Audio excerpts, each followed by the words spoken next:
And then Clean Fuels Ohio staff will monitor the audience Q&A, and I will be the voice of the audience sharing your questions during the Q&A time reserved in the latter part of the session. So now to introduce Joe Halso. Joe Halso is a staff attorney at the Sierra Club, where he works to electrify our nation's cars, trucks, and buses. Joe leads the club's work on utility regulatory issues related to transportation electrification. His practice includes work on rate design, new legal and regulatory frameworks, and vehicle charging infrastructure programs at state utility commissions across the country. He also advocates at the state and federal levels to support clean vehicle policies. In addition, Joe teaches a short course on transportation and energy issues at Vermont Law School and is a chair of the ABA's Renewable Alternative Distributed Energy Resources Committee. Joe is a graduate of the University of Michigan and the University of Michigan Law School, but we let him moderate this panel anyway, and he is based in Denver, Colorado. Joe, thanks so much, and I will hand it off to you. Great. Thank you, Brendan. Thank you for hosting us. Before we get started, let me ask the defining question of 2020, which is, can you hear me okay? Okay. Yes, so my name is Joe Halso. I'm an attorney at the Sierra Club, where I work on transportation electrification. I'm going to share my screen here for a moment to do a bit of introductory framing. Folks see my screen and slides? Okay, great. So this breakout's focused on utility roles in electric vehicle charging, defining and building consensus.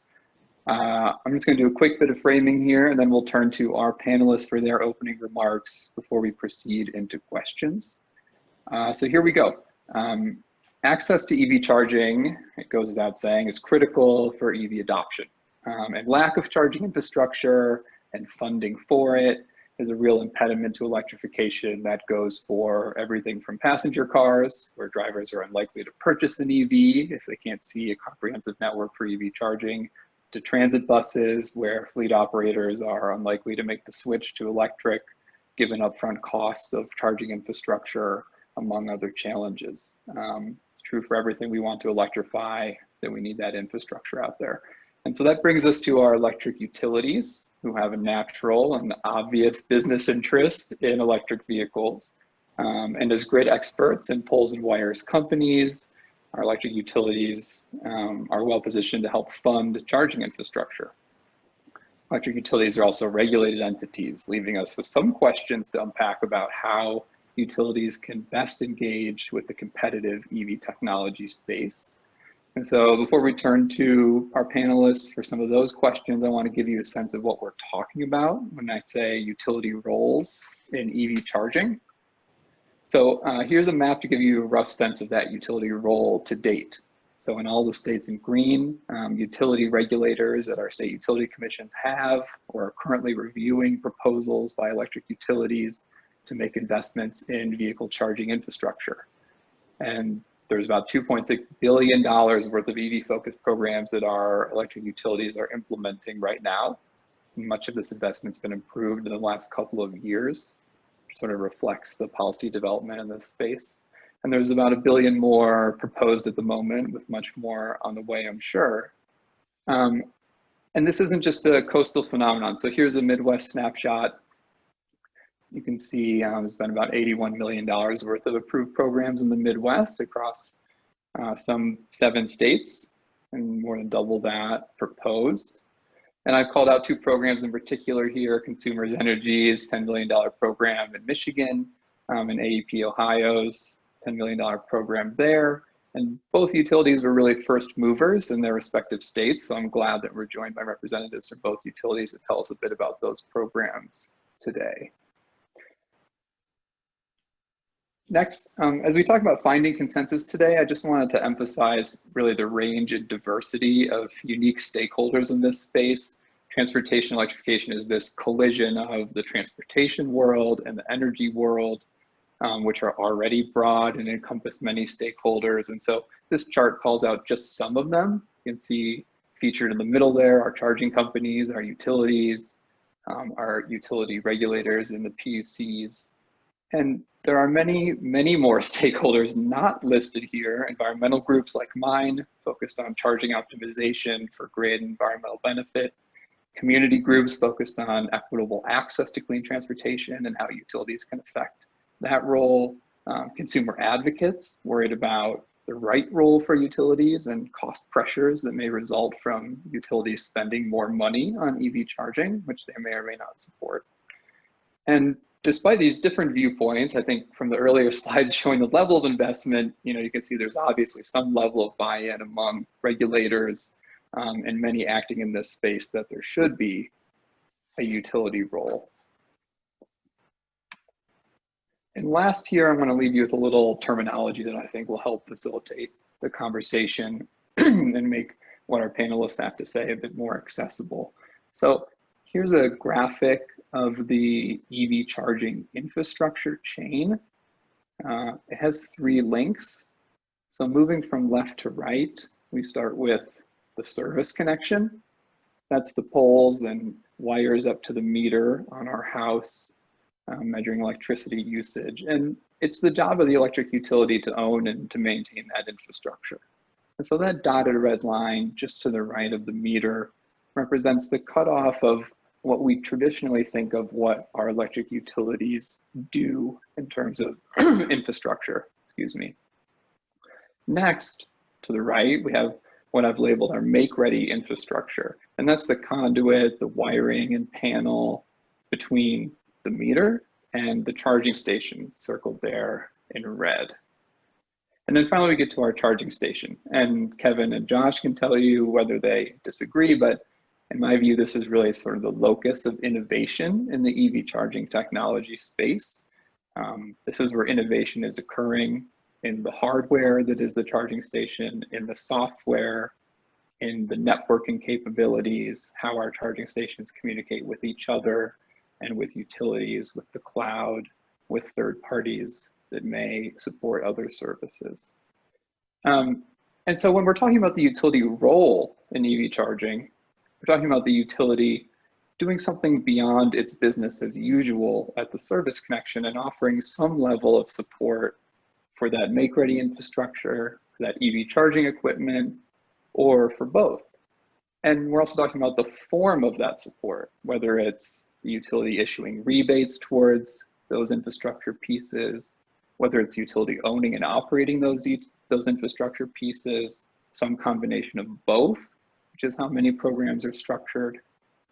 And sort of just as important, we're talking about the fine detail that relates to the terms of any utility program, right? Where will these EV charging stations go? What type of vehicles will they intended to support? What prices might EV drivers be charged when they pull up to those stations? Who will maintain them? How do we support equity in those utility programs given utilities' dedication to universal service? And so a lot of questions bound up in what form should these programs take? And that's if we agree there should even be a utility role in this space at all. So we have a wonderful panel today that can help us untangle those questions. We're joined by Kevin Miller, Director of Public Policy at ChargePoint, an EV technology company, by Josh Cohn, Director of Policy at Greenlots, another EV technology company. Hopefully we'll hear from them in their opening remarks about their specific businesses and the sort of role that they take on in the EV technology space. We're joined by Maria Haberman, who's Director of Government Affairs at AEP Ohio, and hopefully speak to a little bit about AEP's program, what lessons might be learned there to date. And Jeff Myram, Renewable Energy and EV Customer Products at Consumers Energy. Can tell us a little bit about their program, and I know there's another one before the commission in Michigan as well right now. So we'll get to that today too. Following those opening remarks, we'll get to some moderated discussion and then audience Q&A, which Brendan will help us facilitate. So with that, I think we're going to move to Kevin Miller, Director of Public Policy at ChargePoint, for his opening remarks. Take it away, Kevin. All right, thank you very much, Joe. And good morning to everyone. I really appreciate the chance to join this conversation. I'll give you a little background on ChargePoint, who we are, what we do, and frame some thoughts about the discussion we're about to have. So ChargePoint is the leading EV charging network in the world with scalable solutions for every charging need and all the places that EV drivers go and plug in, at home and at work, where 90% of EV charging takes place, as well as around town and on the road. So our network offers more than 115,000 places to charge, including more than 12,000 charging spots throughout the Midwest. Someone plugs into our network every 2 seconds, and you get access to more than the stations that are directly on our network by some industry-leading roaming agreements that we've entered into with our competitors. Through these agreements, you can use one of our competitors' credentials or our credentials, or whichever way you want to plug in and start charging, to have access to 80% of AC level 2 charging stations and 99% of DC fast chargers. So really quickly on the business model, it's a very dynamic market, and there isn't one static business case. Our business model is to design and manufacture level 2 and DC fast charging stations, as well as provide ongoing network services to help both the owners and operators, who are independent entities, to manage and appropriately provide charging solutions, but then also to partner with utilities to ensure that they're able to participate in load management programs and effectively incorporate the new load from EVs onto the grid. But there really isn't a one-size-fits-all approach to this model. Fleet providers have a unique role insofar as they're really the one textbook example of a rational economic actor out there that can effectively ensure that they're minimizing the cost to provide the transportation needs that they have. But workplaces are going to operate in a totally different way. They might want to provide EV charging as an amenity to their employees. It'll look a little different for retail customers and owners and operators, as well as for providers of truck stops and travel plazas. So just like there's no one-size-fits-all approach to the business model, there is no single ubiquitous EV charging piece of hardware or network service. I definitely agree with Joe that the hardware, but especially the software, is really the central point of innovation in the market. And there are a lot of different ways that utilities can participate in that to ensure that there's continued growth and development of the competitive market, and that more and more participants can come in and realize that their site hosts, they just might not know it already. Any place where someone parks is a place where they could be charging and is part of the new fueling network. So at a high level, roles for utilities can include just making sure that the energy, the load, is incorporated in an efficient manner. Critically important also is to design effective rates that appropriately provide signals to owners and operators of charging stations and to drivers. And then also the question of how to directly support the deployment of charging stations, I think is an interesting one. Oftentimes we get stuck in the question of, should utilities have a role in the direct deployment? And I think that that misses the more important question. I think the answer is a resounding yes, but the more important piece to consider is what is the how? How are each of these potential different program designs supporting the deployment and ensuring that the market remains competitive and brings new ideas and new solutions?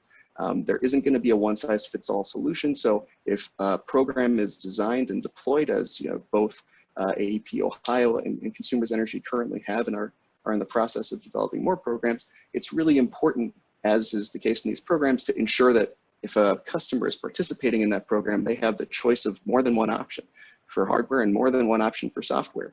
There isn't going to be a one-size-fits-all solution, so I think it's really important to think about how we can design programs, no matter what they look like, to have that choice baked in. And then the other important piece that I'll close on is it's critically important to remember that EV charging is a service. 35 jurisdictions around the country have already determined that just because you provide EV charging, that doesn't make you a regulated investor-owned utility. You're providing charging as a competitive good. And that lets site hosts set pricing on a per kilowatt hour basis as well as a time basis, which is a critical tool to ensure that folks get what they pay for and that the market remains competitive. So making sure that the site host can set an appropriate price and has all the tools to do so, those are two key issues that thankfully we're seeing throughout the Midwest and throughout the country a wide sweeping trend towards getting those tools in place so that all these different programs that we're about to talk about can be implemented effectively. Great, Kevin, thank you so much. Let's move to Josh Cohn, Director of Policy at Greenlots, for his opening remarks. Take it away, Josh. All right, can you hear me? I can, yeah. All right, thanks, Joe. Thank you, Brendan. Thank you to Clean Fuels Ohio for having Greenlots. This topic is a critically important topic about the appropriate utility role for EV charging. So let me just briefly share a little background about Greenlots. Many of you may be familiar with Greenlots already, and then I'll briefly summarize some of the key points I'd like to offer and hope to discuss more during the rest of the conversation. So Greenlots is an EV charging technology and services company. Our core product is a software platform, to manage charging, Depending on the needs of our customer, the form of our product can vary. We can do everything from deploy smart charging stations fully installed.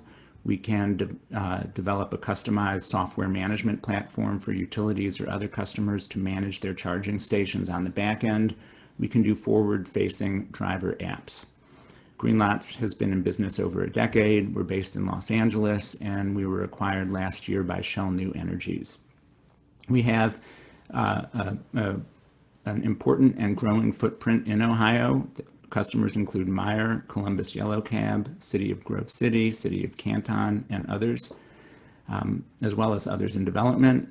And I'd like to briefly describe two key customers of Greenlots, not to be salesy, but because understanding the different types of customers in this industry, I think, is really informative and important for this conversation we're having.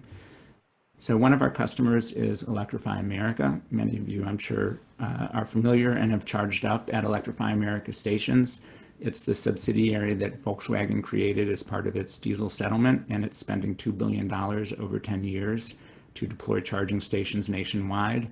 Electrify America hired Greenlots to customize our software platform for Electrify America's nationwide network of fast charging stations.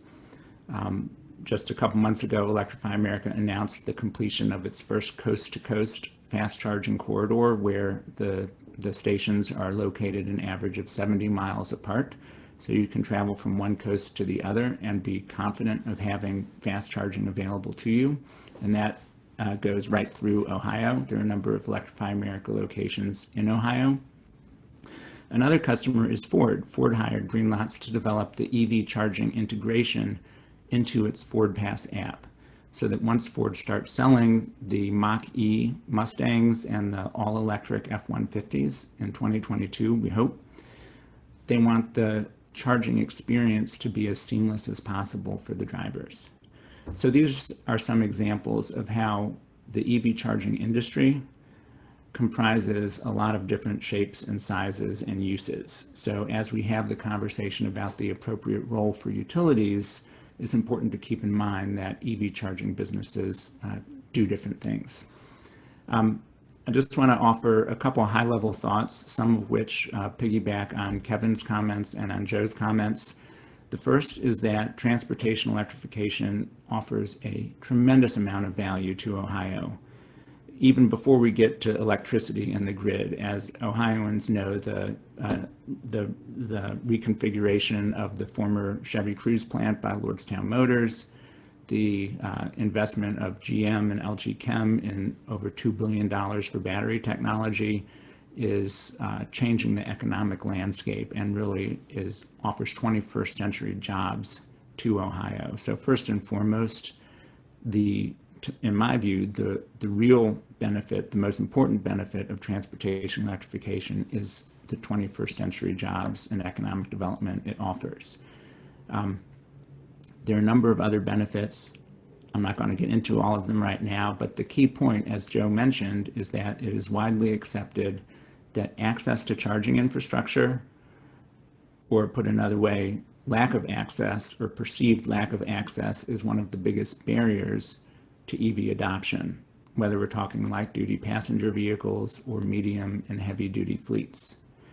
Utilities have an absolutely critical role to play, and I see it really in two buckets. One is managing the impact of the charging on the grid, whether it's through rate design or through smart charging software.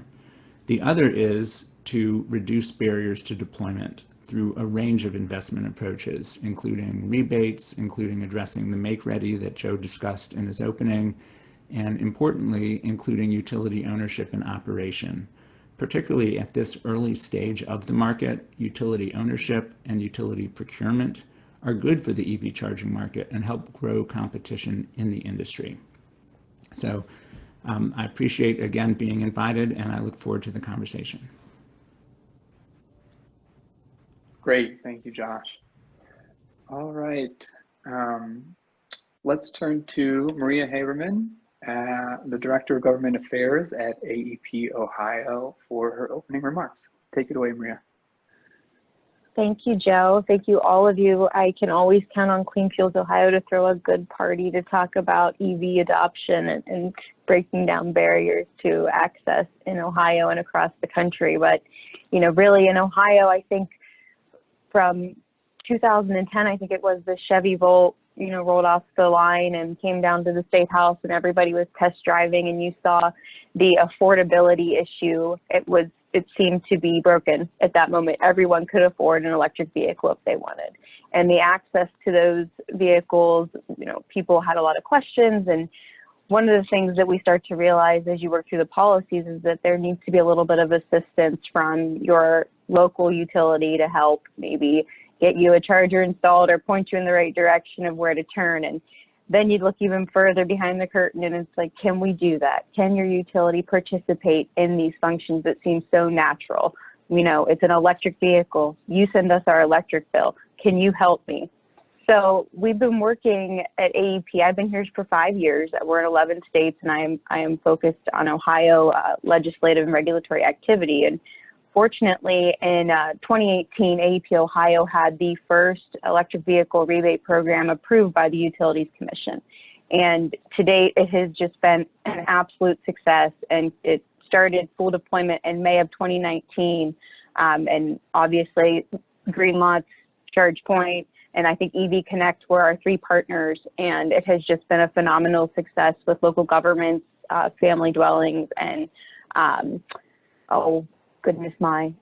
there's three components to where the charging stations could be installed. And we are now dealing with folks asking, you know, when will there be more? How can we do more of this? And House Bill 247, you know, was up for debate that we believed gave clarification around the utility role in EV investment. And the commission also has a docket open that helps everyone come together and figure out, you know, is it a case-by-case basis for utilities? How can we penetrate the market, not just in Central Ohio, but in all the rural areas of the state as well? You know, AEP Ohio operates in 68 of 88 counties, and those are mostly rural counties, but they have a lot of colleges and universities, and you're seeing municipalities want to take on these new technologies and be green, and they're taking up their own green initiatives. And we're trying to find the right balance through, you know, rebate programs, or, you know, make-ready equipment, or do we own to operate? And obviously we prefer to maintain that relationship with our customer and have the trust and give them the benefits that they need through technologies that are available through us or our partners, whomever it may be. But I think one of the biggest things right now that will really strengthen a utility role in this technology and investing across the state, there are these challenges perhaps from COVID that we'll now all be facing, financial challenges, and utilities can provide a reasonable, you know, payment approach or rate design or different tariffs that might be able to benefit, that would be able to benefit these communities and local governments and individuals who want to access EV technology. And now is the time. Now is the time for the utility to start helping our customers grow in this sense, because the market barriers, you know, we can help break those. We can help bring in our market partners, and we can all participate together and come to the best design plans for the areas in which we're serving. So, we are always standing here ready to help and work together, and certainly appreciate the opportunity to be on this panel today and discuss this technology. Great, Maria, thanks so much. And let me say, I was remiss in not sending a virtual round of applause to Kevin and to Josh, and now to you, Maria, since we can't be in the room together and get that audience feedback. So, great. Let's move to Jeff Myram for his opening remarks. Jeff is in charge of renewable energy and EV customer products at Consumers Energy in my home state of Michigan. Go ahead, Jeff. Hey, thanks, Joe. Glad to be here today. So Consumers Energy, just kind of for geographic awareness, is of course Michigan. We cover the majority of the Lower Peninsula, excluding the greater Detroit area. So if you're moving from south to north, you're pretty much driving across most of our territory. We have one program in place right now, which is Power My Drive. That's been in place for about a year and a quarter. And this offers residential rebates tied with the time of use rate to try to encourage off-peak charging, which is really the key part of our program. So we don't own those chargers, the residents do, but we help incent that and try to get the right behavior change through the education on the time of use rate. And then the other key aspect of the Power My Drive program has been getting out public infrastructure so that there's convenient charging across our territory. And what we did there was we partnered with Eagle, basically our version of the Department of Environmental Quality, to look at a study in conjunction with Michigan State University on where are the optimal locations for fast charging stations. And we offer $70,000 rebates for those fast charging stations. Of course, that allows us to get the load profiles and the data that's coming from the use of those stations as well. And we also have funding for 200 level 2 public chargers. Many of these have been at businesses as well as MDUs and workplaces. And so trying to find out what are those load profiles, what do they look like, and where would be potentially good opportunities for active management, which in my opinion is most likely the workplace. We're really looking forward to 2021 for a variety of reasons, but Power My Fleet is what Joe was talking about, which is a proposal right now in front of the Michigan Public Service Commission. Additional approximately $12 million proposal, very much looking at how can we learn early with fleets in that emerging area, make sure we have the charging infrastructure, help them site the right locations, do concierge analyses for example, like a municipality who may have a climate goal, but does not necessarily have the knowledge or the budget to take on that consulting analysis of which vehicles might work well. And the whole core of Power My Fleet as well is really optimizing the grid. So not only are those EV owners saving money, but the ideal goal is that all ratepayers are saving money because we're using electricity at times when the infrastructure is underutilized. So very happy to be here, and thank you for inviting me. Great, Jeff, thank you very much. All right, well, I'm going to kick it off here with some questions for our panelists, and those of you in the audience, please send your questions along so we can make sure to address those issues that you want to hear about. I'm going to start in reverse order here, and so I'll ask a question, then I'll go to you with first Jeff, and then to Maria, and then Josh and Kevin for your response. I sort of want to start at the beginning.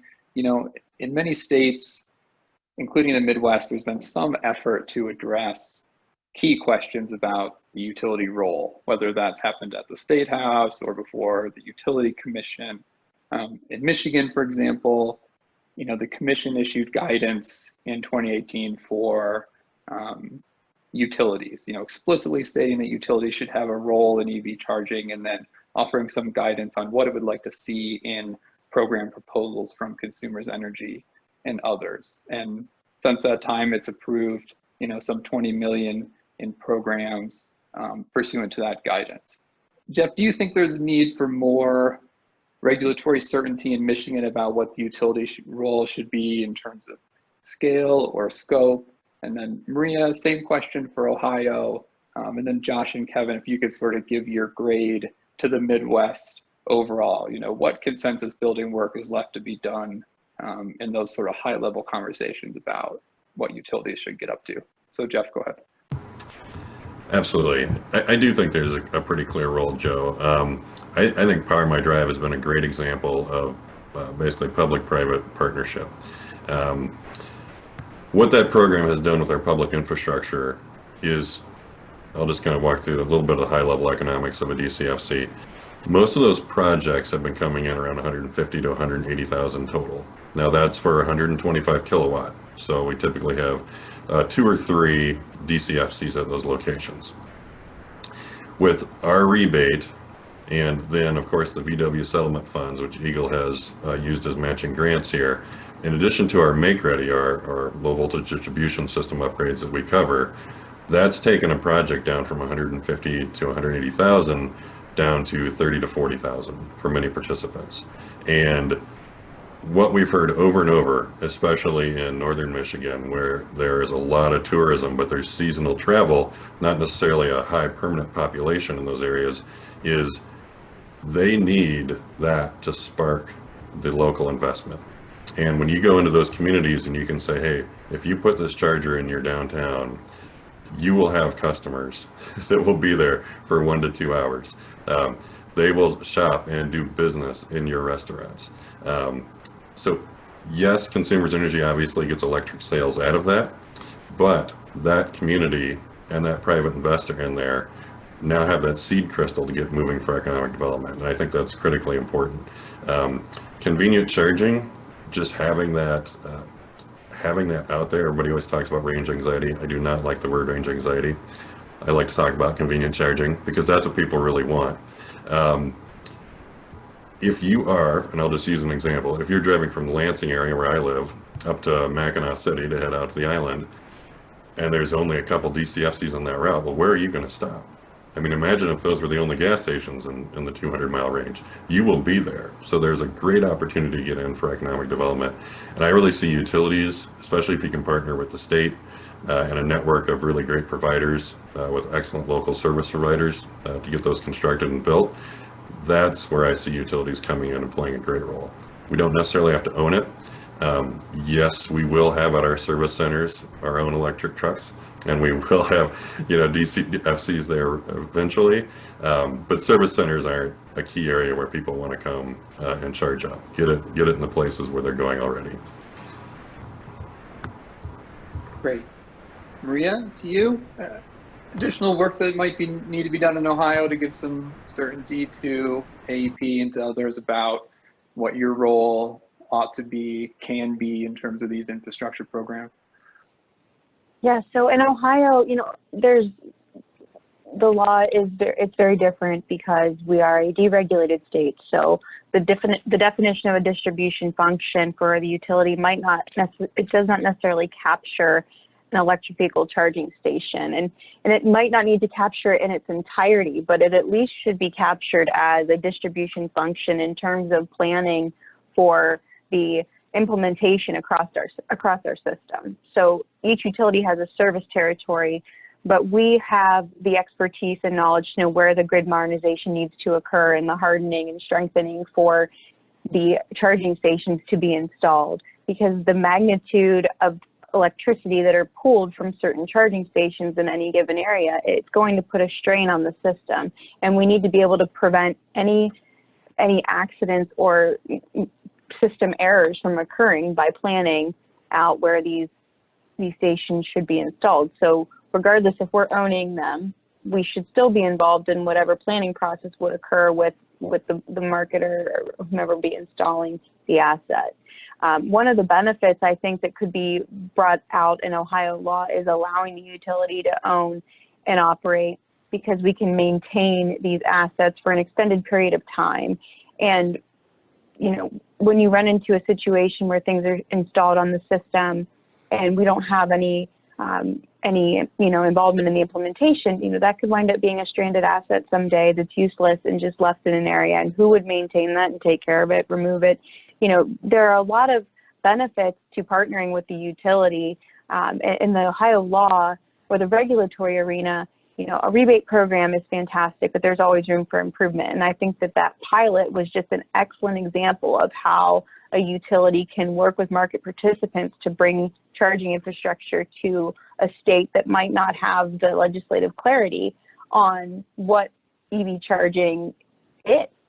And, you know, we hope that the law or the regulatory body can recognize that those, you know, P3s can continue, whether it be through the smart corridor that's happening here in Ohio, you know, with the EPA and the VW settlement dollars. And, you know, there's the Mid-Ohio Regional Planning Commission, and working with these community organizations as a partner with other market participants. I think it's the best approach to seeing Ohio have this takeoff quicker than we've seen in the last, you know, 10 years. Yeah, that's great. Josh, Kevin, any thoughts on sort of the regulatory landscape in the Midwest? Does it get a passing grade for certainty for technology providers like your companies, for what the utility role is going to be, et cetera? Well, I can start, Kevin, if you want to follow on. I would say the Midwest, there's a range of how I would characterize the state predictability or certainty in terms of the utility role for charging. As we know, the PUCO has just last year opened an investigation into its regulatory oversight. Wisconsin has an open investigation as well. We've seen states like Michigan and Minnesota take much clearer action in terms of what they want from the utilities. We've seen states like Indiana approve a number of EV pilots that include utility ownership. So I would characterize the Midwest as a mix. I think from Greenlot's perspective, one of the important things that we'd like to see states recognize, both in terms of a regulatory framework as well as a legislative approach, is that EV charging is not just about benefiting the driver or the owner of the EV or the fleet. The EV charging has tremendous potential to benefit all ratepayers. The more EVs that are charging up on the grid, the more sale of kilowatt hours there are, the more the utilities are able to spread out their pretty significant fixed system costs across a greater sale of electricity. And so that has the potential for downward pressure on rates. But the key is, as we've been talking about, managing the charging. And if charging is managed, well, I'd say the question really is, it's not just about what is the appropriate utility investment versus not making the investment. The way I see it is that as EV adoption increases, utilities are going to be investing regardless. They're either going to be investing in system upgrades, or they'll be investing in smart charging, and whether it's tariffs or actual software to manage the impact of that charging, that will significantly reduce the need for the system upgrades. And so that's why my hope is that from a regulatory and legislative perspective, policymakers recognize the value potentially that's there for strong utility engagement and managing the charging for all ratepayers, not just the folks who are driving the EVs. Thank you, Josh. Kevin, anything you want to add on?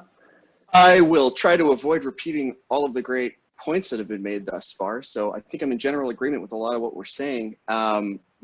In the Midwest, where policymakers and regulators have initiated and carried out robust stakeholder processes to look at the guts and the details and the weeds of these pretty potentially complicated issues, by dealing with that up front, it has facilitated much more rapid review and approval of individual programs. And I think that is true across the board. Josh pointed out a couple of the states that have done so, and Jeff pointed to his program, which is a little bit more complex than AEP's because they were able to leverage that statewide proceeding. AEP's program, though, and its rebate is a fantastic step in the right direction. As we start to think about what are some of these more complex roles, particularly for fleets, of vehicles. There's no one ubiquitous fleet business model also for public and private operators. It becomes all the much more important to ensure that we've got the right tools in the toolkit. And then as we think about, particularly in the current pandemic environment we're in, as we think about what new costs should we take on and how do we achieve the benefits, how do we minimize costs and maximize benefits in the pursuit of this electric transportation goal in order to create these widespread grid benefits? How do we manage load? How do we ensure maintenance and uptime? It's really important to dig into, is the solution either no ownership or some ownership? And again, I think it's more complex in that. How do you ensure that you're achieving the ends? How do you make sure that load is managed effectively regardless of who owns or operates the equipment?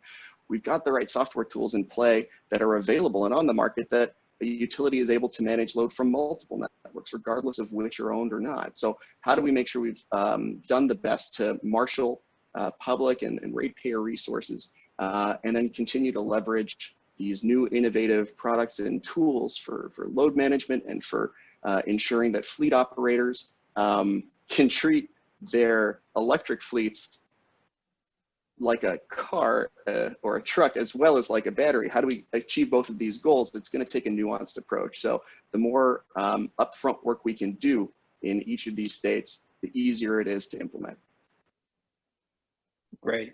And so let me sort of pick up with what you were saying there, Kevin, about who owns the charging stations. And you know that I'm with you. So long as we're focused on load management, I'm not so interested in who owns what. But we heard from Josh during his opening remarks that Greenlots supports utility ownership of charging stations. And I just heard Maria mention it'd be nice in Ohio to have some certainty that utilities could own charging stations if they wanted to. So let me ask you about ChargePoint's view, recognizing the diversity of market segments and charging use cases that you mentioned in your opening remarks, recognizing there's no one size fits all solution.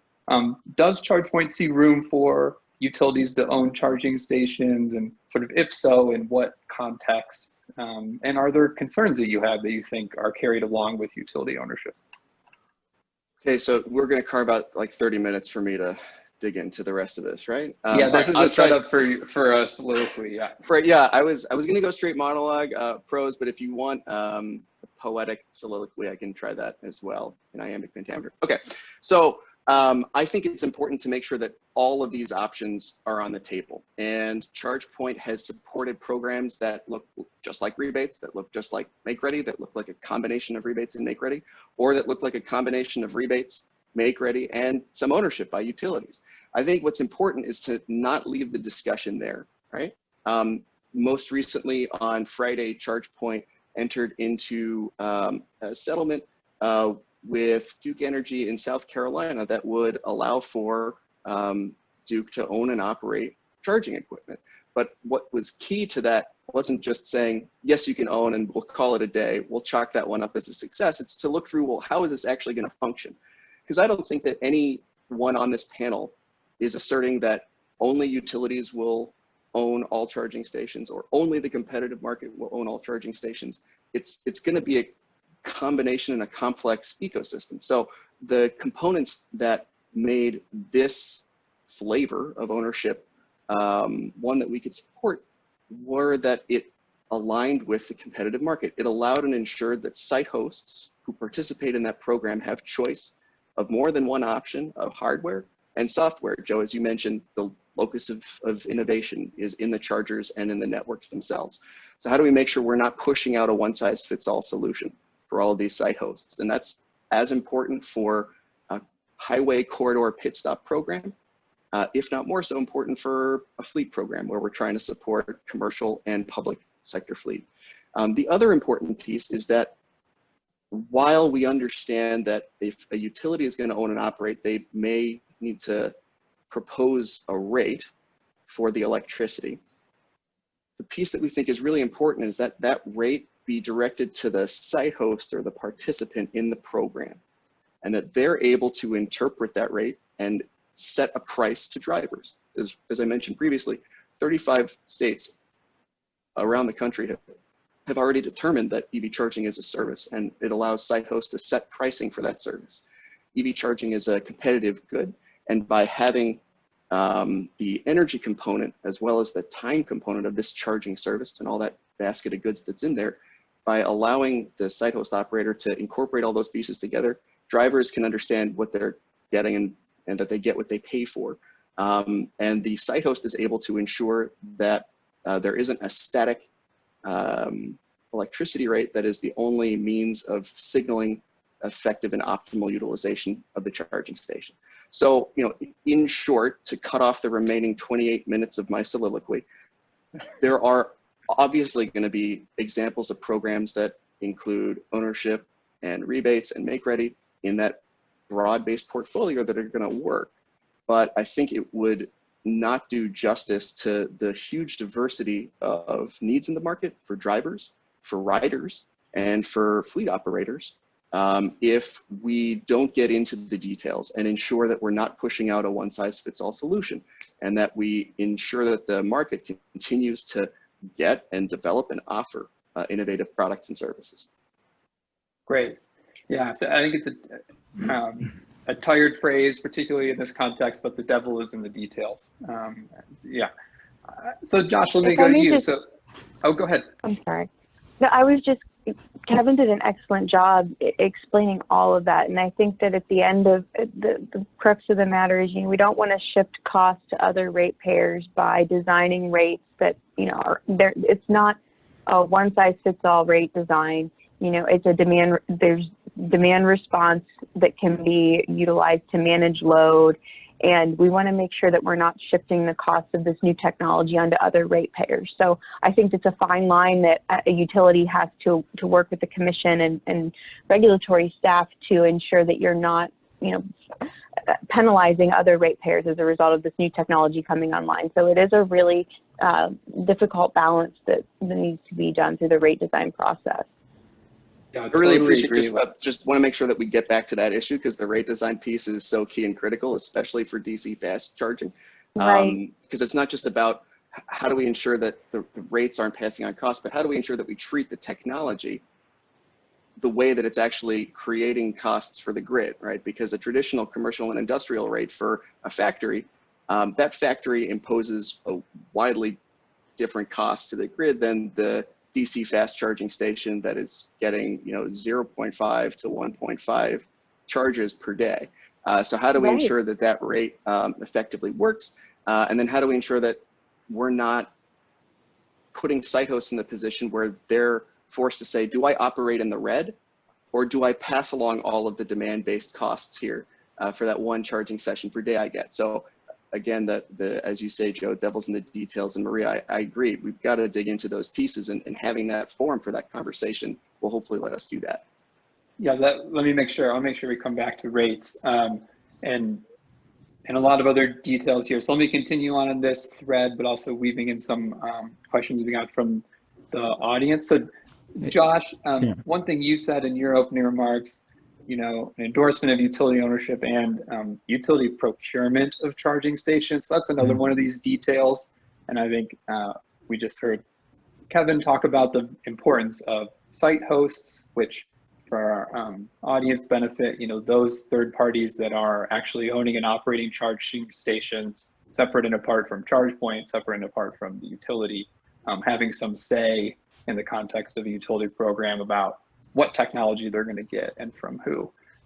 Does Green Lots have a difference of opinion there? What do you mean by utility procurement, which is one of these key details too in a utility program?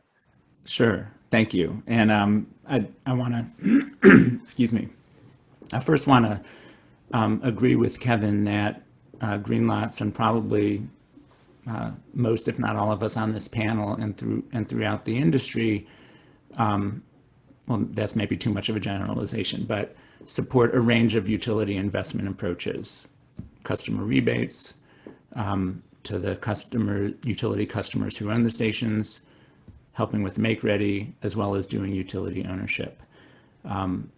But Green Lots does have a different perspective on a couple of the issues that Kevin articulated. And so one of them, the utility procurement piece, Green Lots sees a lot of value in utility procurement for a number of reasons. And I think just to frame this properly, when folks talk about customer choice, when we're talking about a utility program that receives regulatory approval, we see the utility as the customer.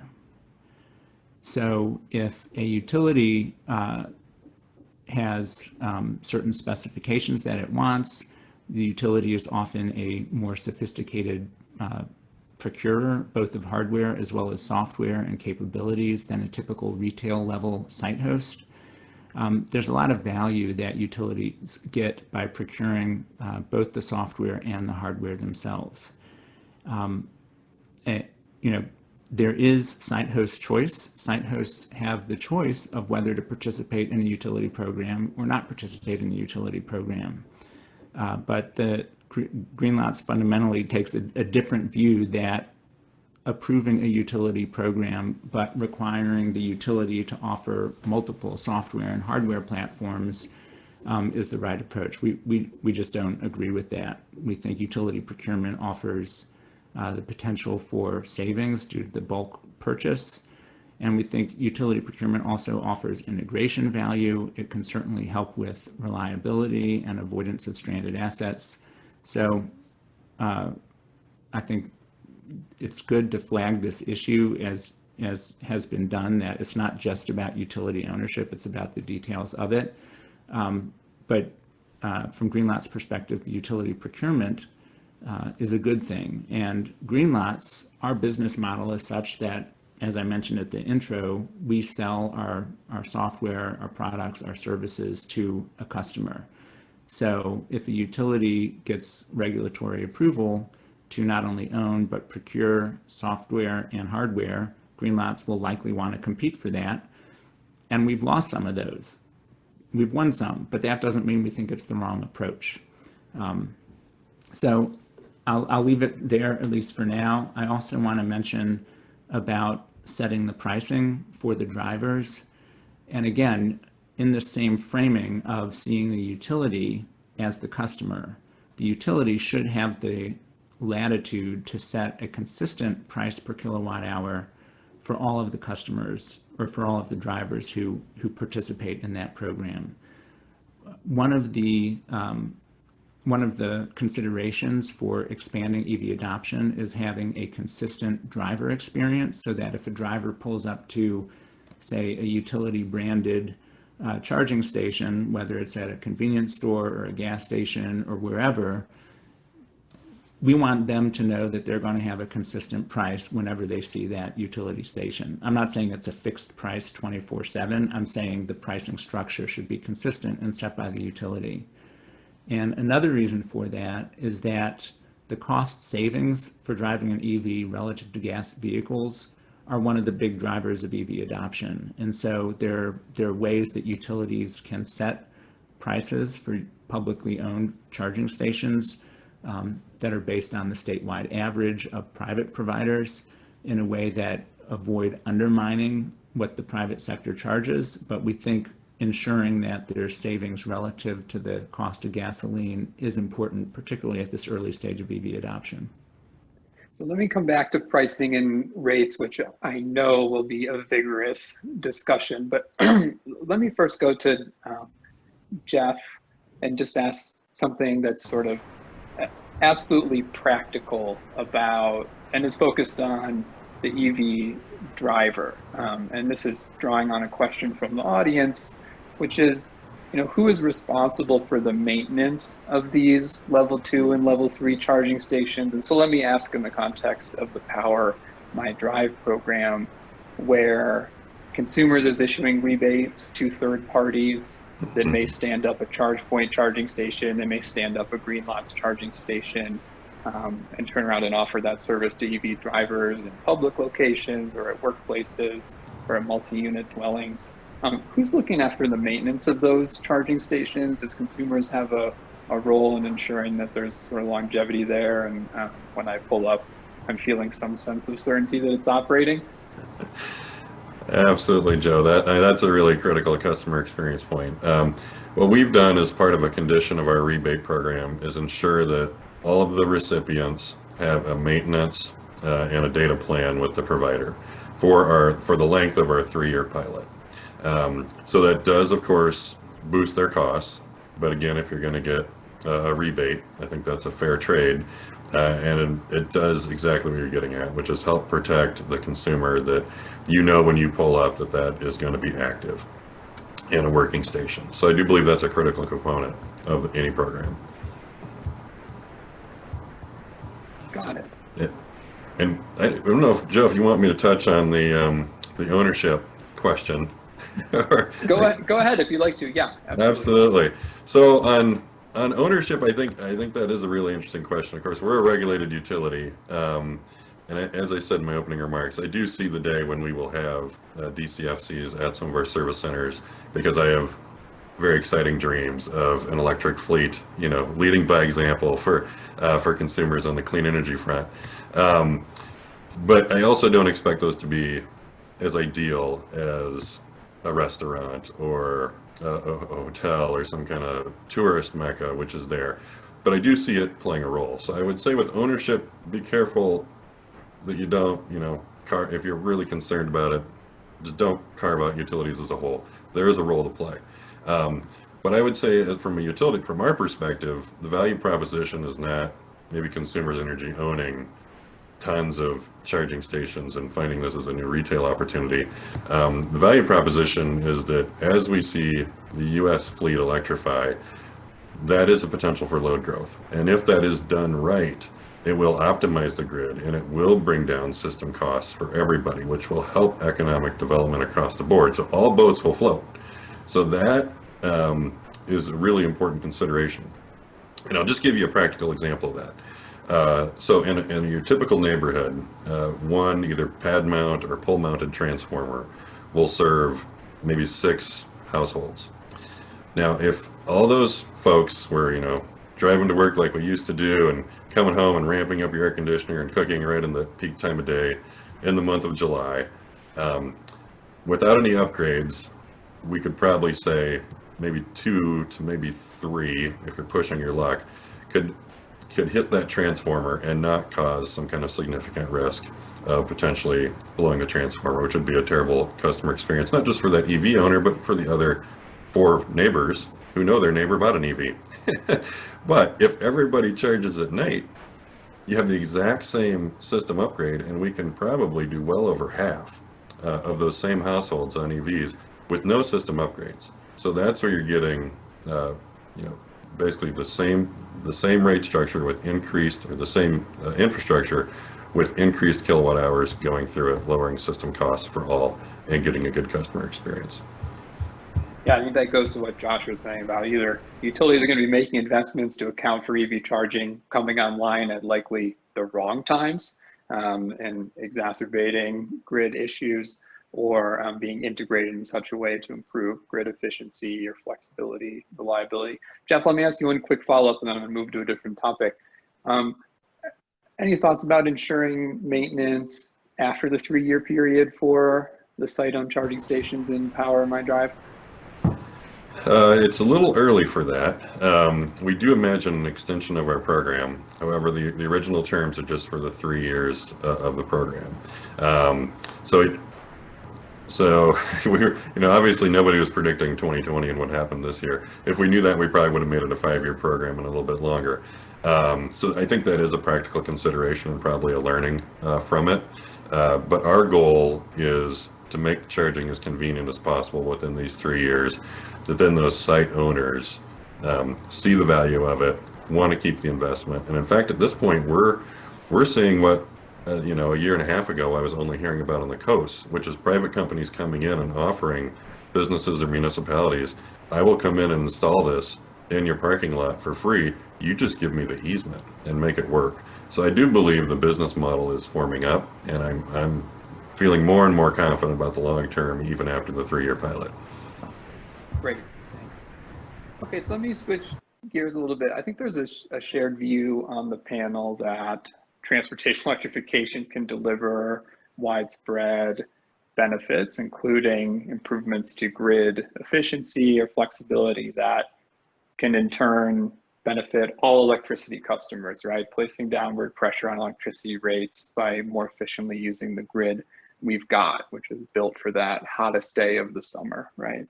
And that's really one of the core justifications that regulators have looked to in approving programs like AEPs or consumers, that they carry this promise of grid benefits. But it's sort of one thing to promise that and another thing to actually affect it. And so let me start with AEP and then just work our way through, but asking, you know, for our utilities, what steps are you taking either within the EV charging program you're implementing now or separate from it to ensure that new electricity load from electric vehicles is contributing to grid benefits? I think this opens the door to comments on electricity rates and on pricing, as Kevin and Josh were mentioning. So Maria, I'll start with you. Sure. If only I was responsible for rate design, there would be very scary things happening at the legislature. But, you know, I think that as we dig into this and, you know, through our rebate program, you know, the customer is responsible for, you know, they have a contract with whomever is providing that product for them. But I think, you know, there's obviously going to be more KWH sales, right? So if there is a way to provide for the ongoing cost of capital related to our investment in that vicinity for a charging infrastructure, it's probably more related to distribution function on the grid modernization side. So those are all reasonably justifiable costs for making the investments in a grid, because we're going to be utilizing the system forever. And, you know, we have areas of the system that are 100 years old, and they're certainly not equipped to handle the DC fast charging technology. So the different levels of charging technology, it's going to place a different strain on the grid where it's installed. And I think that the one-size-fits-all piece may come down to just a mechanism for ongoing cost of capital related to having the distribution grid upgraded. So I would focus more on that policy position of grid modernization to benefit and harden the grid to handle the new technology coming online. Okay, so some grid upgrades needed, even though we've got that spare capacity in there. Yeah. Kevin, let's jump to you, and then Josh, and then Jeff on this question about managing this new EV charging load and how you see sort of the interplay between charge point and site hosts and utilities in tackling that question. Yeah, no, it's a great question. Another 30 minutes lost on this panel. That's my response. All right, so I think, again, I'll circle back to the idea that it's really important to unpack all of these issues with the regulators ahead of time, or policymakers if we're going a legislative route. There's lots of ways you can, but it's important that folks appreciate that the reality is that at most 80%, the least amount of charging that'll take place at home and at work is about 80%, right? So when we're talking about the public charging use case, a really high-end projection of what that's probably going to be is maybe 20. We're seeing even less now, much less. So when we think about managing charging from different use cases are going to present different burdens to the grid and require different planning. So how do folks have an appreciation of how to leverage single-family residential charging versus multi-unit dwelling residential charging? How are workplaces going to look during and after the response to the pandemic, right? So what is that load going to look like? What will fleet electrification loads look like for a large public charging depot for a transit bus agency? You know, how's that going to be different from a transportation networking company? So before we start saying, well, we've got to put this price on EV charging because this is the load and the cost it'll take to serve that load, it's not, again, a ubiquitous response. So that should then inform all of these other questions that we have. Once we have that understanding, we can say, is it really important to push through a mandatory price for charging at a public rest area where you're going to have extremely low utilization? And if you have very penalty-ridden prices for public charging, is that going to contribute to concerns about range anxiety or convenient charging, as Jeff referenced? So when we think about who needs to set prices and under what circumstances, having that background initially is really helpful. One thing I'll point to on the load management is you can have a utility managing load regardless of whether they own stations or not, either through applications programming interfaces or APIs to automatically send demand response commands. There are all kinds of other load management tools like OpenADR, which is an information exchange model and a smart grid standard, as well as distributed energy resource management systems, or DERMS, which can be used to incorporate load from lots of different smart devices. So the ownership question in the load management should be taken separately. And we should make sure that before we get prescriptive about how to manage load, that we know what it is that we're trying to incentivize. And then for the broader question, the last point I'll leave you with, and how do we make sure we have cost-effective programs that lead to the benefits outweighing the costs? Let's not spend ratepayer funds if we don't have to. So what are those use cases where a rebate will work? What are the use cases where make-ready might help more? There's no need to chase out private investment that could be otherwise made, right? ChargePoint, we've committed by 2025 to ensure there's 2.5 million charging spots available on our network. And we've entered into a memorandum of agreement with the National Association of Truck Stop Operators to put out $1 billion of private capital at their travel centers and plazas for light duty EV charging by 2030. So how do we make sure that we don't spend money that we don't have to increase the value proposition of EV charging, so that you have to spend less ratepayer dollars to get even more ratepayer benefit? Yeah, that's great. So Josh, let me turn to you.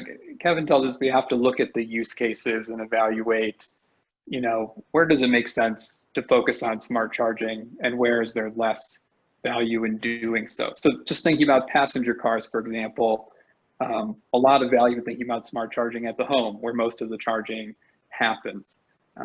Josh, do you sort of agree with this overall view of it? Do you think there are in fact public or semi-public market segments where there's a great smart charging proposition, or where the importance of setting those prices is really important? So I would agree that different use cases and applications are more or less well suited to smart charging. The longer dwell times are certainly, there's more flexibility to schedule charging and to schedule rates of charging for different vehicles the longer they're there.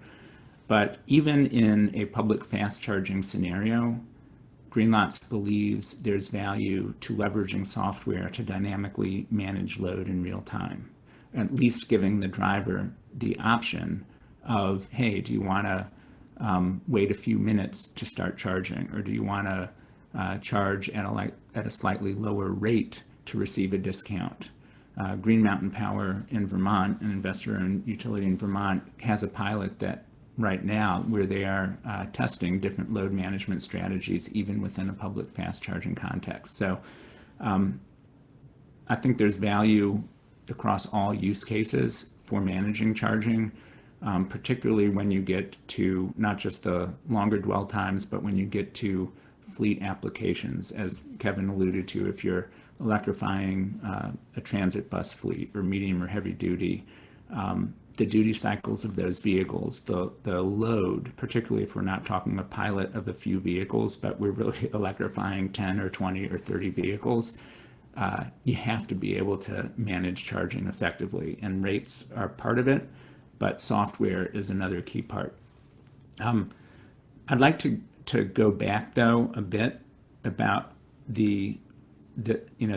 this conversation we're having as far as the utility role to help managing the charging over the long term, particularly as we move to the future, and really focus on where we are today in the market.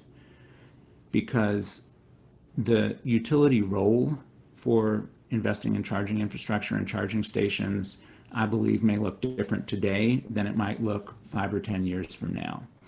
And part of the challenge is that even though EV adoption and electrification of transportation offers tremendous value writ large to the grid and potential value to all ratepayers, the business case for deploying an individual charging station remains challenging at best because of the low utilization and because of issues like demand charges and where we are just in terms of EV adoption. And so when regulatory bodies like the PUCO or legislators think about what are the appropriate guide rails on utility investment, I think it's important to think about that not in some kind of perpetual way, but really informed by the state of the market today. And utility investment can help accelerate adoption and close that gap until we really get that inflection point of sustainable private investment in charging.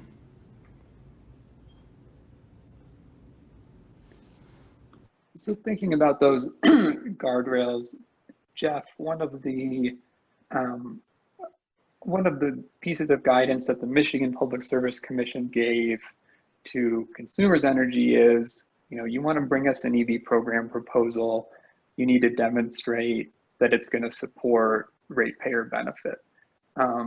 So given that, what strategies is Consumers Energy pursuing to influence integration of EV charging load in order to try and deliver that widespread grid benefit? Yeah, good question, Joe. So there is, I would say, a little bit of walk of faith here because we're still learning about customer behavior, and we have models on how we think customers will behave, but will it really pan out that way in the real world? And I would say that one of the primary tools, Joe, to make that work is the time of use rates. And you need a time of use rate which has, in my opinion, at least a 20% differential between off-peak and on-peak. I say that for a couple of reasons. One is to incent behavior, and two, I think, is to prepare for the future, where we may also see vehicles as an asset which could potentially backfeed a building and avoid your full rate. And so if you're not having that 20% differential, you're not preparing for that potential future because you've got some round trip energy loss in that. But with our time of use rates, avoiding the 2 to 7 time period, we're seeing over 90% of our current residential customers charging not or off-peak. They're avoiding 2 to 7, 90% of the time with their charging. So I really consider that time of use rate indirect demand response. It's not active control. It's keeping the decision in the hands of the customer on when they charge. But I think that is proving out that time of use rates are quite effective, and we can go back with that information to our commission staff, and we've been sharing that. And it's been a great success story. Now, to build on that, I think there's also more opportunities, because I like to use a lot of analogies with customers. And one is that an electric vehicle is basically equivalent, at least if you've got a little over 7 kilowatt level 2 home charger, you're probably equivalent to 2 air conditioners. Except now you're not just operating that AC in the summer, you're operating it year round. So that time of use rate is going to help you out year round, in addition to your potentially your summer load if you have a programmable thermostat or a smart thermostat now. And once you take that leap into the EV, I think other customer program dominoes fall. For example, our AC cycling units, and being able to participate in that program and get additional credits for demand response there. If you've already got your vehicle on and it's equivalent to 2 ACs, now it's an easy decision. And I'm also starting to make decisions throughout my whole household, like when do I run my dishwasher, when do I run my my electric dryer. All those things can kind of domino into a value stack, which pays back. But even without that, in our case, we had models projecting that $500 rebate was going to produce equivalent to around $1,200 in system benefits via avoided costs. And I think that we're proving that out through our data thus far. Great. It's a very helpful answer. I would just add to the AEP Ohio rebate program. We saw similar data usage and 6 p.m. for the multifamily dwellings, and from 6 a.m. to 9 a.m. tended to be the highest peaks for our study as well. And it all comes down to, as Jeff said, the usage patterns and developing the best time of use rates based off of the data that we continue to collect. And I think that, as this rolls on, and as the 3-year study for consumers' energy rolls on as well, we'll learn much more about how to design those rates, and it's going to take some studying. So on that score of electricity rate design, Kevin, I know that you wanted to come back around on the question, I think, of not just time of use rate design that might influence a customer plugging in their EV at home and charging, at times that are good for the grid and avoiding that evening peak, but the much more sophisticated question of electricity rates that might be paid by an electricity customer that is not necessarily the owner of electric vehicles, or they may be a fleet operator that does own their own fleet, and they're thinking about those sort of commercial and industrial rates where there might be more than just paying for an energy charge, but paying a dreaded demand charge, right? And how some of those commercial industrial rates aren't exactly designed with transportation electrification in mind. Did you want to expand on that?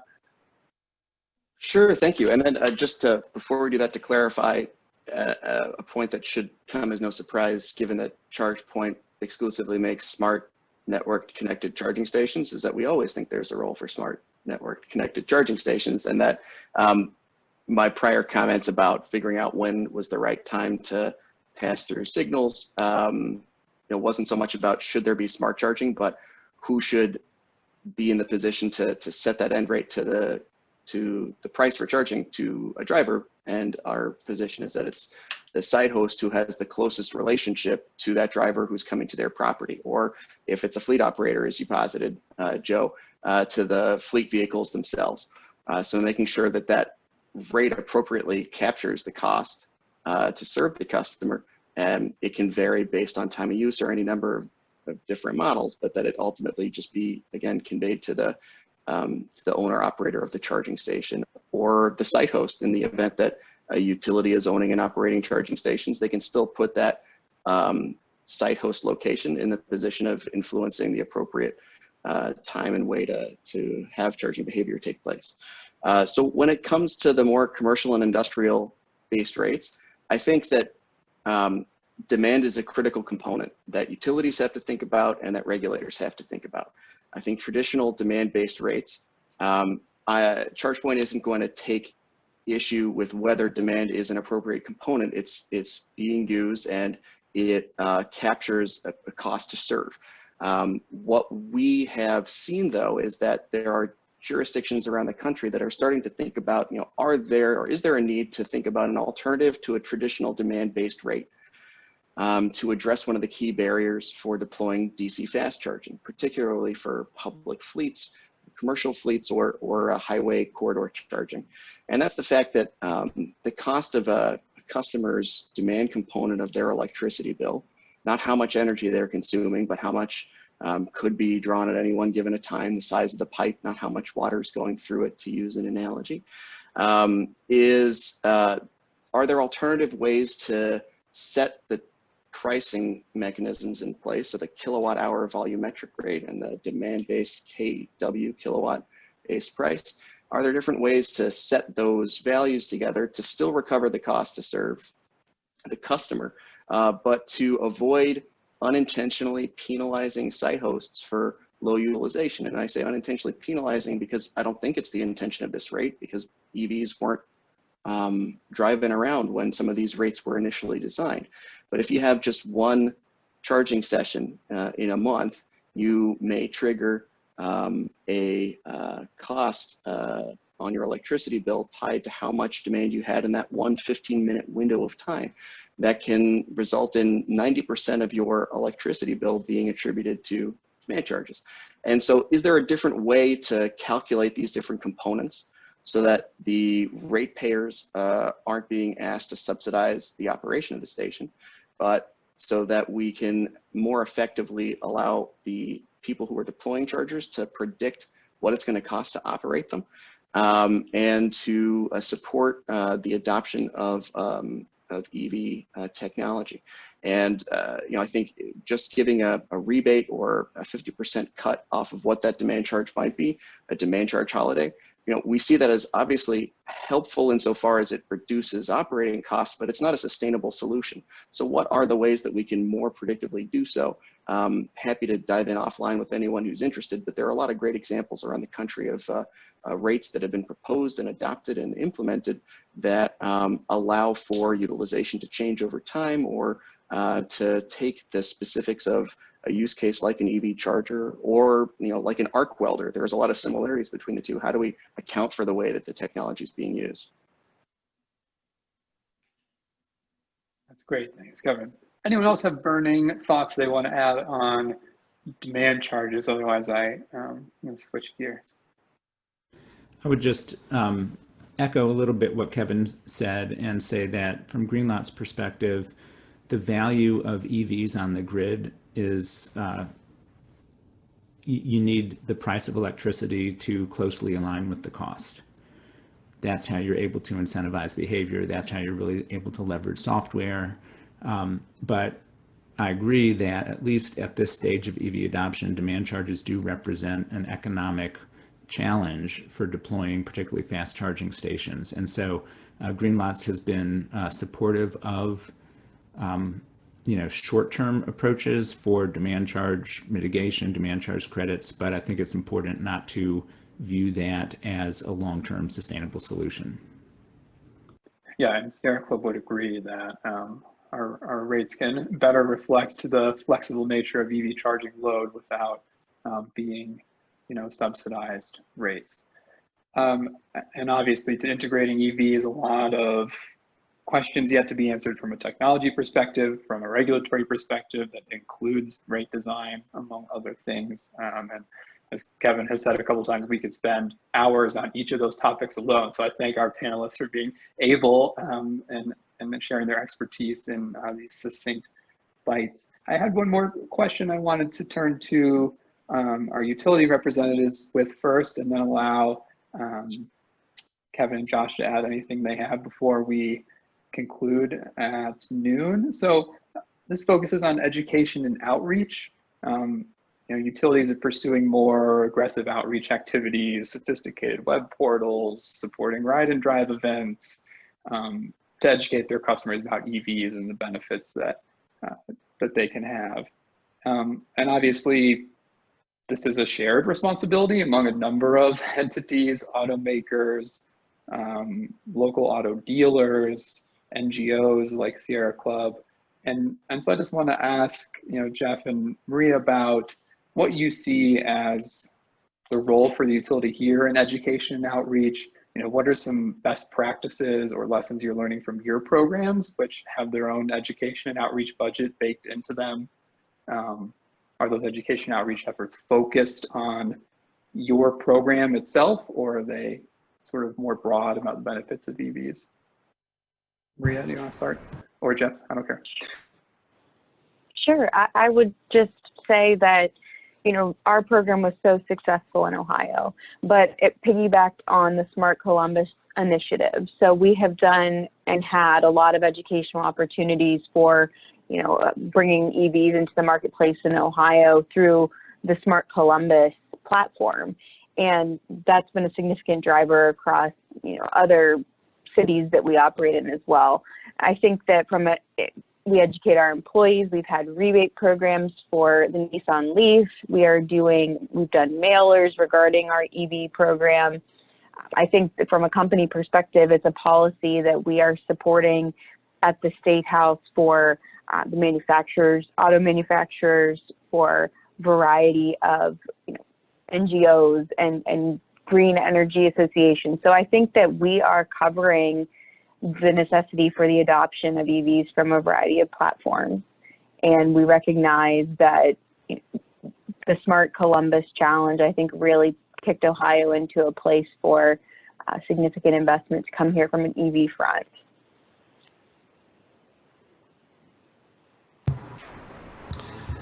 Yeah, on the education and outreach, I would add, I always call it guerrilla marketing, but I feel like that is one of the most effective ways right now with how emerging the market is on EVs. People see utilities as really in a kind of maker, manufacturer agnostic, non-sales commission expertise area where they can come in and talk to us about what's our experience with an electric vehicle. For example, the Bolt, which is right behind me here, this is a picture from not Earth Month this year, but Earth Month the prior year where we were doing a ride and drive. People, I think, need to get in and experience that. And I feel like utilities have a role in helping people understand that, especially since manufacturers all have major electrification goals within the next 10 years. But you can't necessarily go to a dealership and find an EV at every one.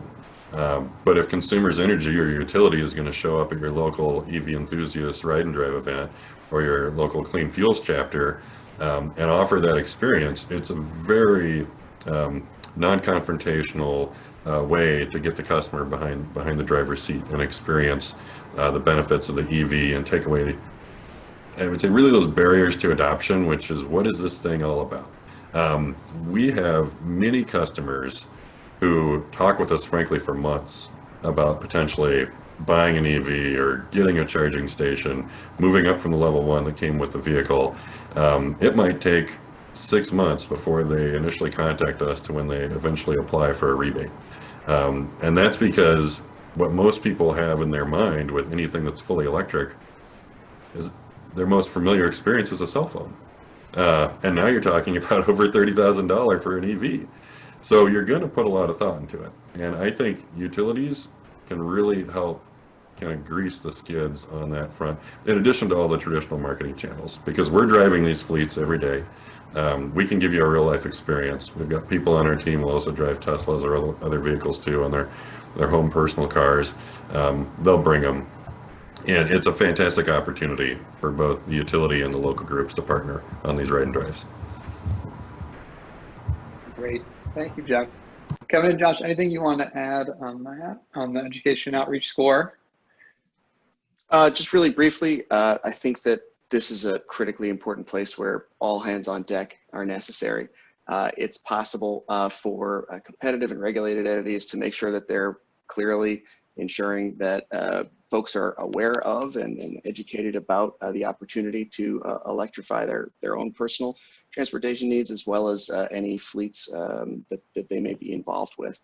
So at the end of the day, making sure that more folks know about the opportunity and more folks are able to freely engage with the different market solutions out there is almost a prerequisite to ensuring the success of subsequent programs that we've been talking about so far this morning.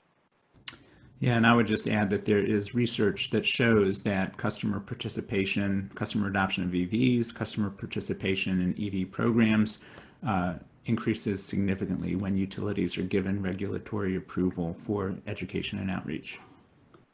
Great.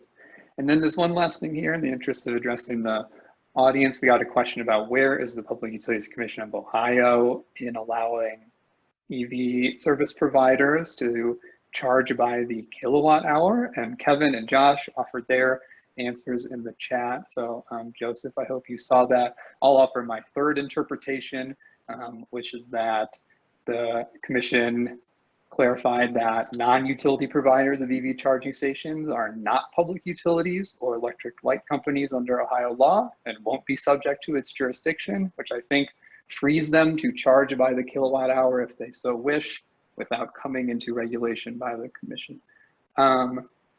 So you can take those interpretations for what they're worth, check out the order yourself. And Brendan, I will turn it over to you since we're at the top of the hour. Thank you, Joe, and thank you to all of our panelists. We really appreciate your time and your expertise and the lively discussion we just had. I know that at least one panelist had a hard stop, and so if you need to go, Maria in particular, I want to thank you. Don't want you to be late for your next video call, as we're all back to back on those these days. Thank you so much. It was very fun. Thank you, Joe. You did a great job.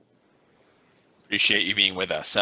And so the other panelists are able to stick around for a little while. For folks who had some more questions, I know we did have a few more, but for any attendees who have to have a hard stop, I just want to let you know that our programming for today will pick back up at 1 o'clock with the Green Fleet 2020 Certification Awards. So I hope you can come and join us for that. We also have a networking break specifically at 2 p.m. in addition to the break between now and 1. And then I would also encourage you, I'm going to show my smartphone on the my screen here. If you can see it, there is a down at the bottom, there's a little button for community. You can click on that and you can find opportunities to schedule virtual meetups as well as do icebreakers and check out our exhibitor showcase. Would encourage you just broadly to explore the Whova app to get the most out of your conference experience. So with that, I will turn it back over to Joe to continue the Q&A with our remaining panelists. We will be on here until 12:15, at which point we will need to end the call and end the recording so that we can prepare for our next panel. But again, just thank you to all of the panelists and Joe for moderating, and thank you to all of the attendees in case you have to jump off now. So Joe, with that, I'll hand it back to you. Okay, thanks, Brendan. Brendan, do you have, as the voice of the audience, are there other questions you had direct from the audience? I want to make sure that that's where we focus our time. Otherwise, I have a long list, and I'm sure some of the panelists would like to expand on their earlier answers too. Oh, Brendan, you're muted. Yep. Go ahead. Wouldn't be a Zoom call without one of those. The question on the role of pricing to send market signals, was that question addressed?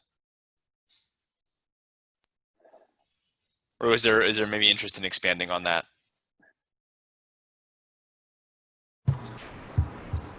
I don't mind weighing in a bit. Sure. So I think we were talking about demand charges, and I am personally not a fan of demand charges, and I think there's policy reasons to consider this as well.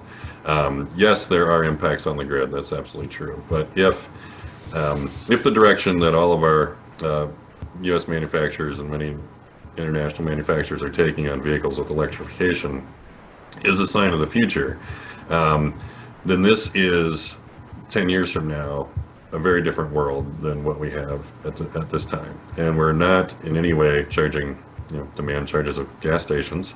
There's a public policy reason why we would not try to discourage this type of behavior. And then the other thing that I think about is it really material compared to the grid? And so right now, most vehicles can max charge at 50 kW. Compared to the grid as a whole, yes, on certain circuits, that can be a potential issue. But I'll just give some kind of scale examples. Like a hotel chain, Holiday Inn Express type style, somewhere around 300 kW. Your big box store, I think someone mentioned Meyer earlier, maybe around a megawatt. So if you're in that 50 to even 150 kW range, I don't feel like as a system average, you're super material. That's my own personal opinion on this, in addition to kind of the policy aspects that we want to do. But the other thing I would look at with demand charges is there a way, especially with fleets, because I've heard this as one of our primary concerns from some regulatory staff, is if they have to operate on DCFCs, is that really a grid benefit? And I've got two replies. One is that utilities are here to serve. So even if they aren't necessarily the best grid actor, so to speak, we still have a lot of learnings to do on how to serve these customers and how to make the grid work for them. And two, I'm starting to see more and more consideration of optimization of DCFCs. For example, if you're a distribution center that's sending out thousands of semis a week, there is a really real possibility that you could be plugging in and charging 24/7 on DCFCs. And rather than having a load profile which is spiking up and down, you have a much more consistent load factor. And so I think there's optimization there to figure out as well. But we need time to learn those things as this is emerging and not scare people off presently. Yeah, I would just say there's really two parts to this. One is that utilities have a role to encourage fleet adoption, electrified fleets. But the other piece of this is that, particularly as costs continue to come down, fleet operators are going to be switching regardless a few years from now. And we're already starting to see that. And so, to Jeff's point, from a regulator standpoint, regulators should be encouraging utilities to be testing fleet charging scenarios for medium duty, for heavy duty, level 2, fast charge, super fast charge, because now's the time when not just the fleet operators and the facility managers, but the utilities are needing to plan ahead, as we know, 3 years from now, 5 years from now. And so if there's a way by doing fleet charging that utilities can help avoid planning in for grid upgrades a few years from now, that benefits everybody. Yeah, I think, again, I'm not going to go too far afield from what's been stated. I'll circle back to the point that there is no ubiquitous fleet, right? So that one is situation that Jeff pointed to. If there was going to be that central charging facility for a commercial depot pushing out, a lot of throughput because of its duty cycles of the associated vehicles, that's going to be a situation where you don't have to worry as much, but there are going to be smaller fleets or ones that aren't as centrally located that could have different needs. So just ensuring that we're not inadvertently dissuading folks from taking the transition to electric transportation on the early years, very important. And also making sure that we're, whatever decisions we take and whatever critical information and insight that the utility gleans, that we make sure that the fleet operator itself has a significant role in ensuring that the right vehicle gets the right charge to do what it needs to do on the road at the right time.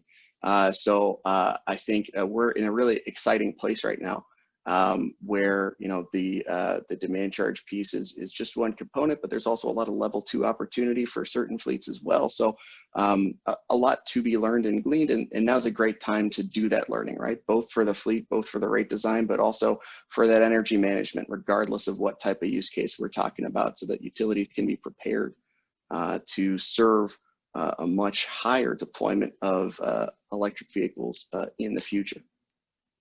Jeff, I'm hearing an endorsement of your Power My Fleet program.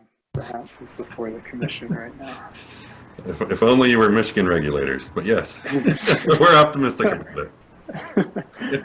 We're doing our best. Yeah, well, hey, I think we found some consensus, certainly on demand charges, certainly on the utility role being about acceleration of electrification, whether that's in the fleet context or in the passenger car context, and the value of planning for load to come to deliver those system-wide benefits when we're at scale, and certainly a recognition that that requires a comprehensive network of infrastructure, some of which is extremely well suited to smart charging and requires that load management, others where that ability is emerging, like in the fast charging context, but nevertheless that we need all those infrastructure pieces to get people into electric vehicles. Let me just say, with just a couple minutes here before 15 past the hour, Jeff, Kevin, Josh, what do you want to impart on our audience that you did not get to say so far today? Anything? I'll kick off. I would add that there's a lot more room to grow on the public-private partnership for getting charging infrastructure out there. Even with our 37 DCFCs that we're putting across our service territory, if you think about just even 20% of the total gas stations that are out there, we are nowhere near market saturation. And I also think on public infrastructure, there are still many opportunities for MDUs, low-income underserved areas, and also I would bring out hotels. If you're really talking about travel and the ability to get people out there, that is another excellent location for level 2s and overnight charging that very much mirrors the residential sector and gets you those grid benefits. I would like to just highlight the legislative arena, particularly given the uncertainty of what's happening in Ohio or what may happen in terms of energy, but also in the context of House Bill 247, which has been percolating along. I think from Greenlot's perspective, there's a lot of value to be had for Ohioans to update the notion of what an appropriate utility role is in smart grid and in customer-facing energy solutions to include EV charging, both the infrastructure as well as the EV charging stations. And I think in that broader conversation around HB 247, the EV charging piece has kind of gotten drowned out by some of the broader history, between regulated utilities and retail electric service providers as far as the appropriate utility role. But as we've been talking about for the past hour or so, I think it's time to evolve the legislative understanding of how utility involvement in customer-facing EV charging solutions can benefit all Ohioans. Yeah, wow, look at all this consensus. I agree a lot with what Josh and Jeff have been saying, and I'll close out by just underscoring the need, as Jeff mentioned, to focus on that public-private partnership. What are the ways that we can maximize benefits to all ratepayers and to all members of the public by increasing access to clean transportation at minimal cost, right? At minimal collective cost. How do we leverage what's available out there and the investments that are and can take place? On the legislative front, I think it's definitely an interesting situation where we look at House Bill 247. I agree that there are a lot of different issues that are all lumped in together.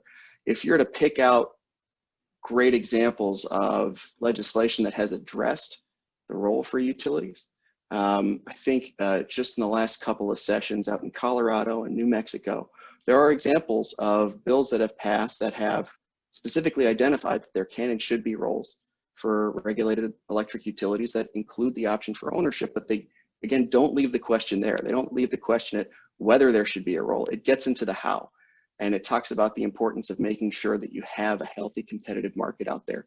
And look, that could take place in the form of a procurement. I think procurements are great. We just need to make sure that we're not pushing out a one-size-fits-all approach. So couldn't agree more that legislation can help to clarify things as long as we really ensure that we're addressing the underlying issues that we need to unlock, that we've gotten the chance to do so over the last hour plus, and that we don't leave it at the high level summary talking point of whether utilities can participate. I think we've clearly exhausted the conversation, at least at an intro level for now, saying yes, they can. And so let's focus more on the how. Great. Well, thank you all so much. I'm so appreciative of all of you for contributions today. You're all experts in your field, moving us forward on really challenging, complicated conversations about technology and regulation. And more important than that, are all really good people. And so thank you for engaging with candor today during the discussions too. And maybe there's some more room to find consensus given Kevin's final comments there. Okay, Brendan, I'll turn it to you. All right, again, thank you, Joe, and thank you, Jeff and Kevin and Josh, and also thanks to Maria, who had to get to another call. Hope that you all attendees have gotten a lot from this session. You can further engage with the panelists and with each other through the Whova app. There's a couple different ways to do that, through virtual meetups, as well as reaching out directly to other attendees. And then please also visit the Whova app to look at the rest of our conference agenda. We have a number of other sessions around EVs, EV charging, and utilities, as well as other alternative fuel types. Thank you again, and we'll see you throughout the next 2 weeks at the rest of the conference. Take care, folks. Thank you. Thanks, everybody.